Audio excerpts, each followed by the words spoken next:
Hello everybody, I'm Ella from Crimson Ink Press, and today I'm sitting with the authors of The Lake House Lies, a mystery book which will soon release on Kindle Vella. These four are craft of fiction students here at the University of Northern Iowa, and they have a lot to say about the book they have just finished co-authoring. Okay, so why don't you guys tell me about yourselves? Hi, I'm Misty Fletcher. I'm one of the co-authors of The Lake House Lies. Hi, I'm Grace Cecilia. I'm another co-author of The Lake House Lies. Hi, my name is Cassie Williams. I am the third, but not final, author of Lake House Lies. Hi, I'm Archie Chief. I'm the last co-author of The Lake House Lies. This is Misty. I wrote Evelyn Butler and Tanner Matthews. And Evelyn is such a fun character to write. She's the wife of the business partner, and she's a bit lively and fun, but she's got some secrets too. And Tanner is also really fun to write because he's such an annoying guy, and he's a bit of a frat bro as well.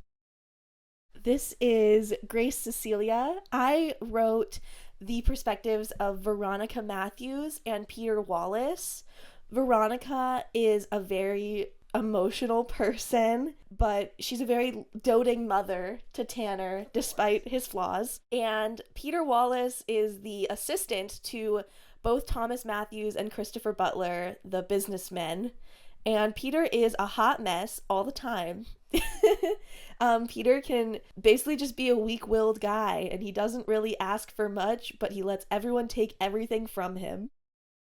Hi, this is Cassie. I wrote Ambrose Conwall, which is the main detective. You know, he just really likes art, and somehow that led him into the biggest mess he's ever had to deal with. And you know what? That's what happens when you show up at strangers' parties. So let that be a life lesson. I also wrote Meg Matthews, who is an ex-drug addict and who is Thomas's sister. She had her wild child phase, as we all do. And I feel like she did learn some life lessons from that, but a lot of things are still missing from her life. And, well, you're just going to have to read to find out more about that. Hi, I'm Archie Chief. My two characters that I wrote were Christopher Butler and Arthur Davis. Christopher Butler is Evie's husband and is also Thomas Matthews' business partner. And then Arthur Davis is a family friend of the Matthews who's also very into art. And he's a bit of a snarky character. He's kind of a meanie.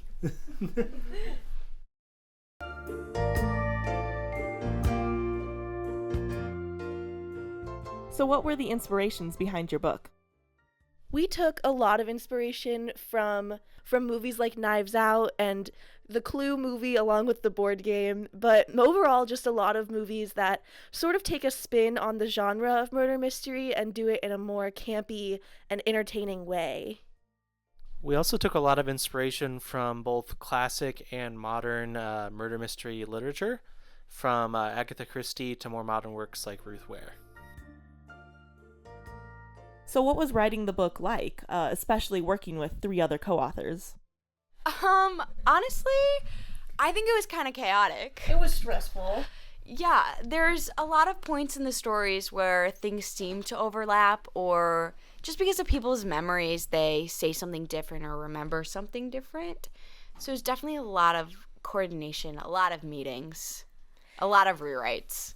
Yeah, the first week or so of this project was just planning out all of the characters and all of their motivations and basically the whole plot of the book.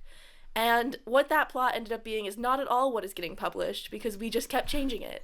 There was like weeks before we even put pen to paper, and it was just a whole bunch of just planning and talking in between each other and like talking over each other to be like, I think this should happen, I think this should happen, and then eventually it all got sorted out. But for a while it was very chaotic, like you said. Yeah, and with that chaos, we had to really make sure the story was manageable. No, really. In the setting, we had to focus on making sure it was all understandable and clear across all the perspectives by making it a manageable and understandable mystery. We had to limit ourselves in a lot of ways to make it not super and in-depth. mystery where like a lot of stuff just happens. It had to be very trimmed down just so that we could get it done in time. Yeah, another constraint we had was the timeline. I think we've spent less than a month writing this book in total. It was a crazy rush to get this done. Yeah, so in order to make that happen, we had to cut down on some crazy ideas. I think at one point we had like 3 murder weapons happening. Yeah, yeah. Complex. At one point, there was like 5 or 6 fake outs. Like, it was crazy.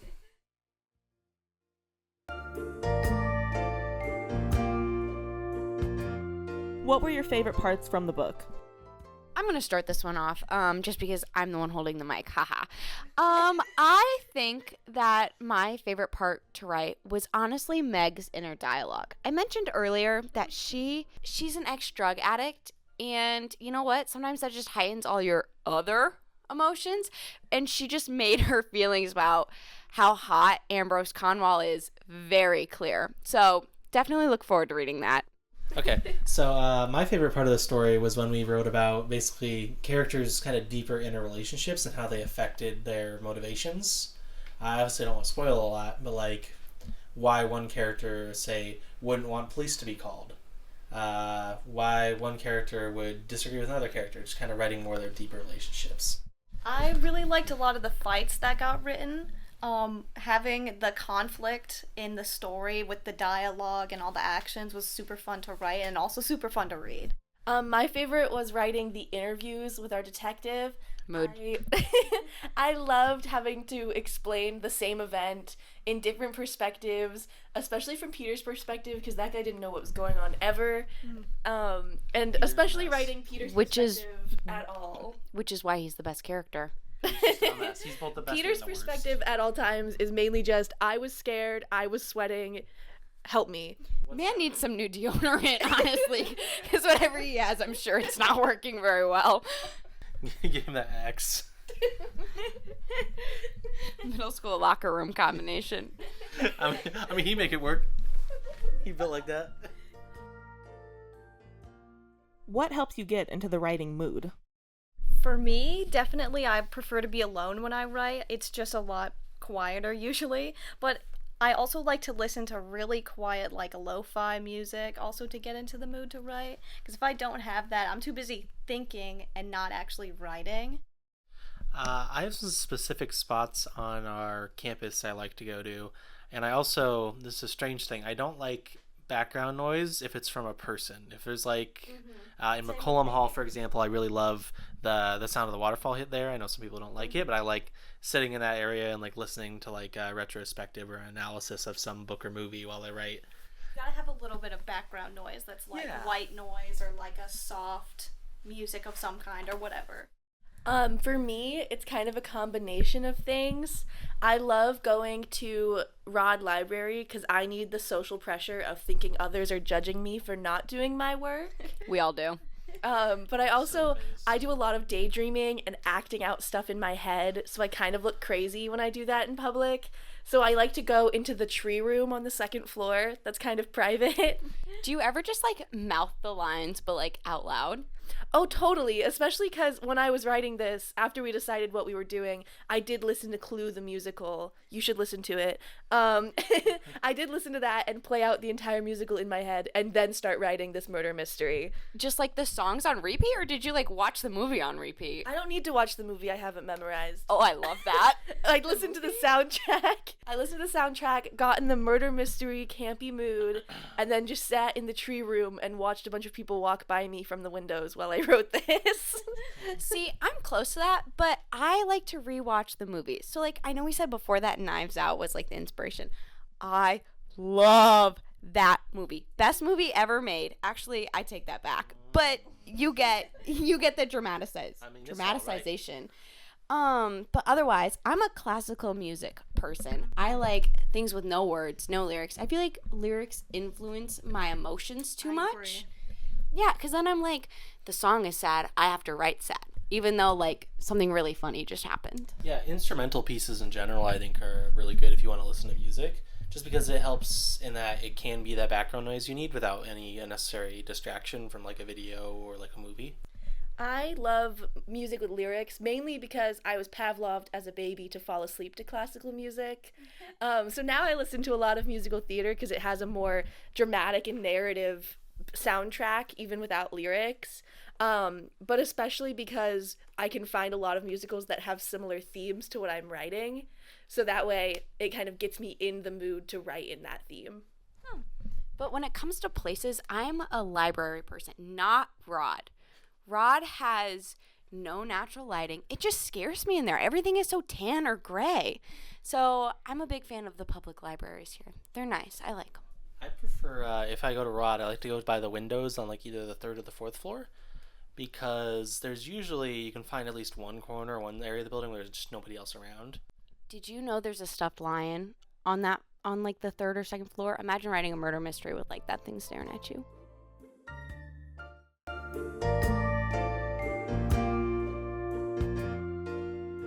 In your opinion, personality-wise, who is the worst character and why? I definitely think it's Tanner. He's such an annoying guy. He's such a little annoying dude. He's definitely just one of the worst. I definitely agree. Nah. Tanner is somehow still a brat at 25 years old.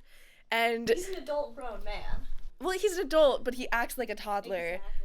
And no one is checking him out, and no one is putting him in his place. He definitely needs someone to just tell him that he's awful. And no one does. I'm actually going to disagree with them. Peter makes me so mad. The man is spineless to his core. Like, you are a grown man. You're like, okay, how old is he? Like, what, 40? Yeah, he's gotta be like 40. Yeah, like a 40-year-old man.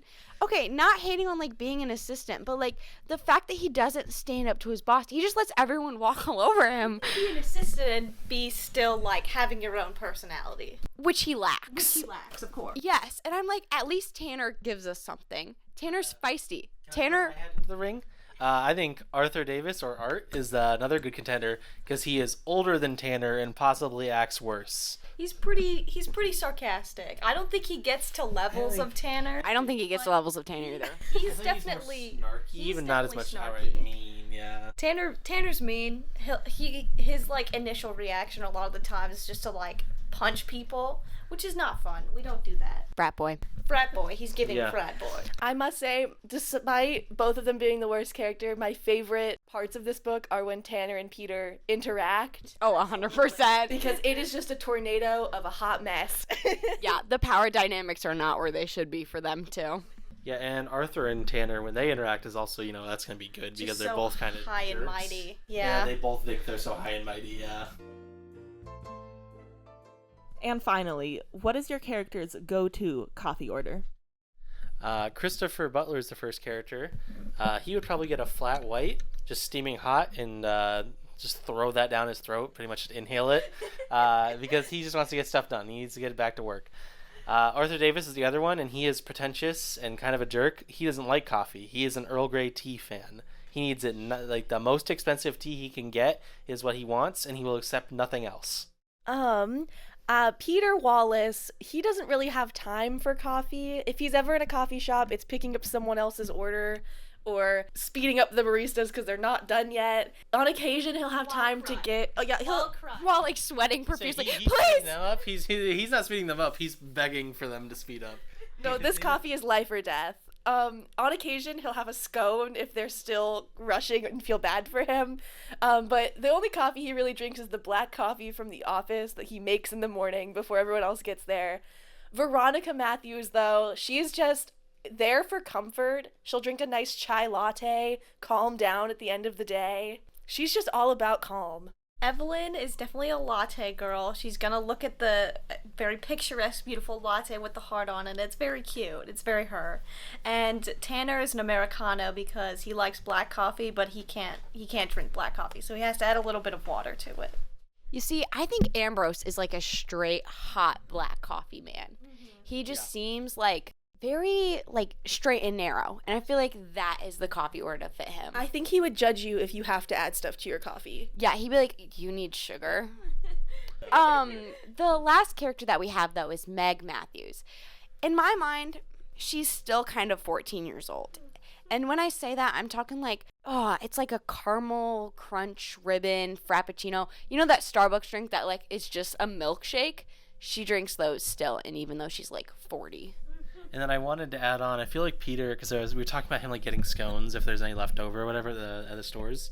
I feel like if he, yeah, they are stale. No cream cheese if he gets a bagel. He's the type of guy where if he has to pick up some sort of like fast food or something for the people at the office, he goes to Five Guys because he knows he can get the peanuts for free. Yeah. I feel like that's that. Poor man. He needs to survive on those. He needs them just to live another day.